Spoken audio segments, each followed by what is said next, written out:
Hey world, it's Ziggy.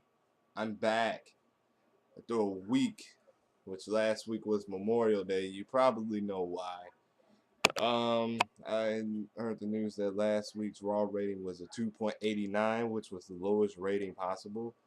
So this week, last week I didn't review Raw because, well, let's be honest, Raw was bad and I was sleepy. So I phoned in, kind of, somewhat. I don't know. So yeah. So this week I'm doing a Raw review, and it's June the 4th, 2012. And let's kick off this Raw review with a bang! So the first thing that happened was Michael Cole interviewed John Cena. So I'm thinking, oh, another, well, John Cena's back. That's a good thing for ratings, right? Yeah, it proved that last week John Cena means absolutely everything when he's not around on Raw. Good job, WWE. So anyway, Michael Cole interviews John Cena talking about how this is all his fault. If he could have stuck up for Big Show, none of the stuff could have happened. You know what? I kind of agree with Michael Cole, because what if he would have stuck up for Big Show? Then we would have never seen Brodus Clay get beat up. We would have never seen my Funko Daptos pray for their lives. They were crying. They were crying. I hate you, Big Show. But yeah, that all that came in and basically said that in the spirit of people power, John Cena would face an opponent of John Cena's choice. Since Big Show got to choose last week, and John Cena chose, since Johnny Ace could wrestle and retired, so to speak, and Big Show wasn't there that evening, that he picked Michael Cole. So the main event, so we thought, and I'll tell you why I say that in a few minutes, was John Cena versus Michael Cole. So we thought, once again.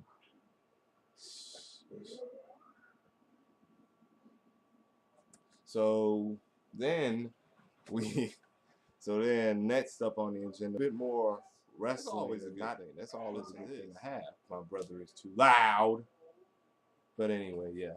So Dolph Ziggler versus Sheamus took place this week on Raw. It was a rematch from SmackDown. It was a decent little match. A decent little match. Sheamus got the win with the bro kick. I thought it was a good match. The old white noise thing with the Celtic Cross, Finley crossover, and all that type of stuff. So yeah. So yeah. Anyway, Sheamus went over clean with the bro kick, and then afterwards, see Del Rio. Alberto Del Rio came in, and he basically, what Michael Cole said, made a statement to Sheamus for the match of No Way Out. I'm glad the WWE is building up towards this. I'm glad the WWE is giving this a little bit of time. I don't know what's going to happen, but it is what it is. Sheamus versus Del Rio. I hope it's gonna be a good match. I hope it's gonna outdo their match at Over the Limit last month in May with Randy Orton and Chris Jericho and all that type of stuff. And speaking of Randy Orton and Jericho, I want to talk about the random events that went down earlier this week and 2 weeks ago. First off, Jericho, the two guys that were supposed to be in a match at No Way Out, now both of them are suspended. So my thing is, you suspended Chris Jericho. The reason you suspended Randy Orton is he was caught with a drug called Demerol. That's something of a steroid. Demerol, I don't know what it is. It's a steroid drug. You suspend Randy for 60 days of his second violation, mind you, of the wellness policy. He's gone for about 2 months. And marijuana. And then you suspend Jericho because he kicked the Brazilian flag or disgraced it. I don't know what he did, but I think it's very sad. Chris Jericho's suspension is more BS than Orton's suspension because um, Randy's suspension is based on the wellness policy. Even that could be BS. I don't know what it is. But yeah. But Chris Jericho's suspension because he was trying to be a good heel. I think it was BS, and it just shows that this is sad that this day and age you can't do anything or say anything without offending anybody. Without You can't say somebody's gay or homo without offending somebody's or hurting somebody's feelings or something like that. So I just that's my thought process. I know that's a week gone now, but so yeah, I think that's kind of gay if you say so. So anyway, the next match was Sankara or Simbacha. Hey, good news. Sankara didn't botch this week. He went up against Hunico. I think it's good that Sin Cara is getting some good feedback from the crowd, especially after he botched that Survivor Series. They mentioned that on Monday night. He botched that Survivor Series. I still think it's up there with no. It can't be up there with Sid Vicious. Sid Vicious broke his leg from yeah, he broke his leg. So anyway, Sin Cara goes over clean with the La Mystica. I still wish he would like execute it submission style so it would look more devastating instead of the face plant thingy thing. I wonder what happened to that little flip slam he did. Yeah. But yeah, anyway, Sin Cara goes over. He's gaining momentum, and all that. So moving on to the next match was for me, the highlight of Raw was the two jobbers that was taking on Ryback. What were their names? They said it was Ryback's gonna learn that two is better than one.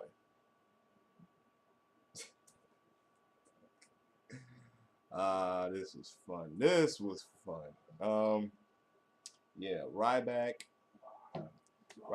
took on two jobbers again. And I gotta say, his match on Raw was more impressive than his matches on SmackDown because, as you know, SmackDown is tape and they gotta pump in crowd noise, while on Raw it's live. So I think his match on Raw was more impressive than his matches on SmackDown, basically. So with that being said, of course Ryback goes over. He's the next Goldberg. So yeah.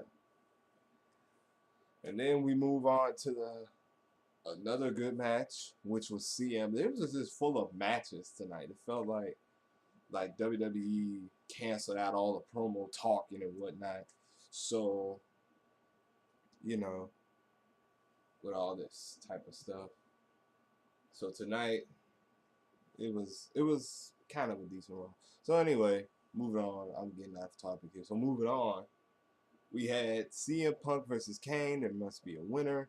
And CM Punk came out first, and then D. Bryan, Mr. Yes, yes, yes, yes, he came out, and then Kane came out, and it led to Kane versus CM Punk. A good match from C. I think their match that's a triple threat is kind of lacking because,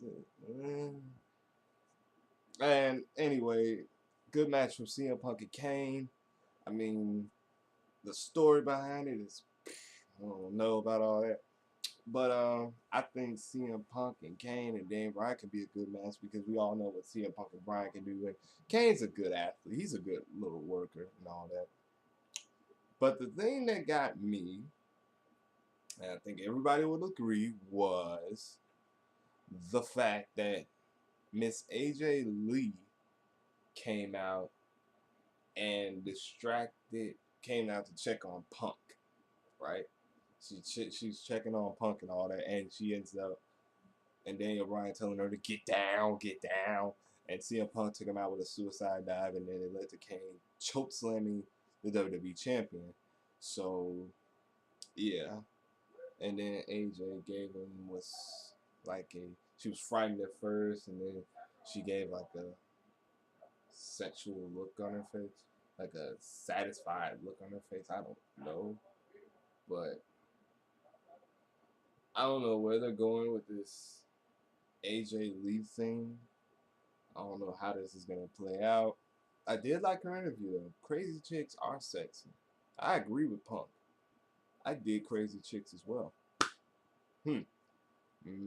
So with that being said, moving on to the next thing, which was a Big Show vignette, an interview talking about he don't give a shit about making people smile anymore. He don't give a shit about making people laugh. Big Show, I love you, but as of right now, I don't give a shit about you. I don't give a shit about your character right now. I don't give a shit about your heel turn. I don't give a shit about your push. I hope Cena, and this even goes to all the Cena haters, I hope Cena beats your ass. Yes. So with that being said, we move on from that to Air Truth. Kofi Kingston and R-Truth taking on Kurt Hawkins and Tyler. Wow, Kurt Hawkins and Tyler Reds got TV time?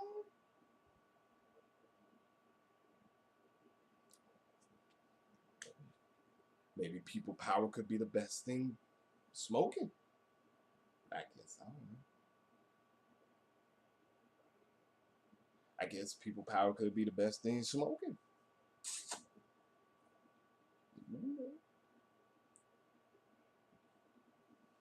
But yeah, so we move from that to the main event, which was John Cena versus Michael Wade. Wait.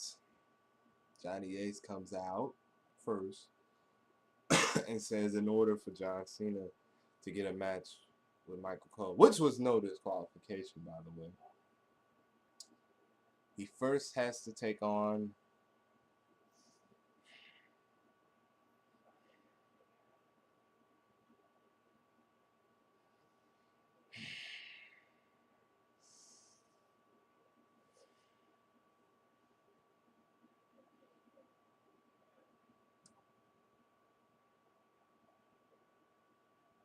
assume Tenzai position now.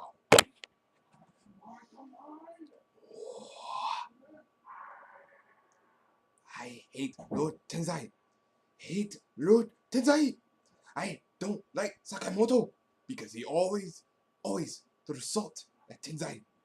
Just put him back to Adrian or Prince Albert. I don't care. As Lord as I don't see Lord Tenzai or Tenzai, I don't care. On my TV, I don't care. Fuck a Sorry, you guys, I had to go on that little thing. And if it's gimmick infringement, I'll take it on. I don't care. I got lawyers. So anyway, we had Tenzai versus John Cena, and of course it was slow, and this is Tenzai and all that type of stuff. But we had a miracle because Super Cena one job in the night, brother. Super Cena one job for anybody tonight, brother.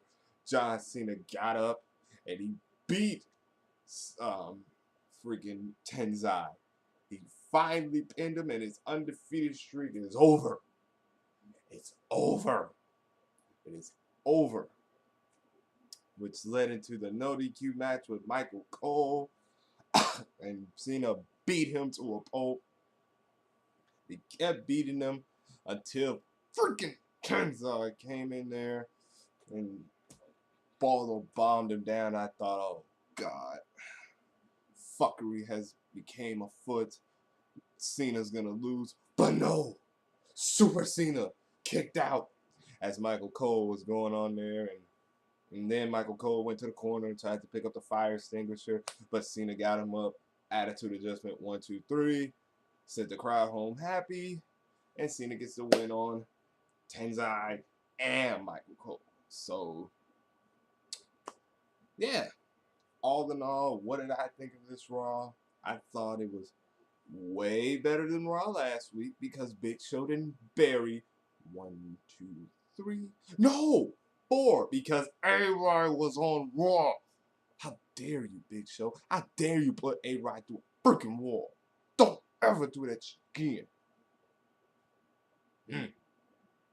So anyway, I thought Raw was better this week because John Cena buried the right 2 people.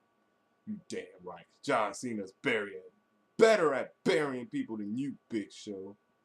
Yeah. So anyway, leave your comments down below. Subscribe up above. My name is Ziggy, ZJHBK, and I am back and I'm gone. Bye.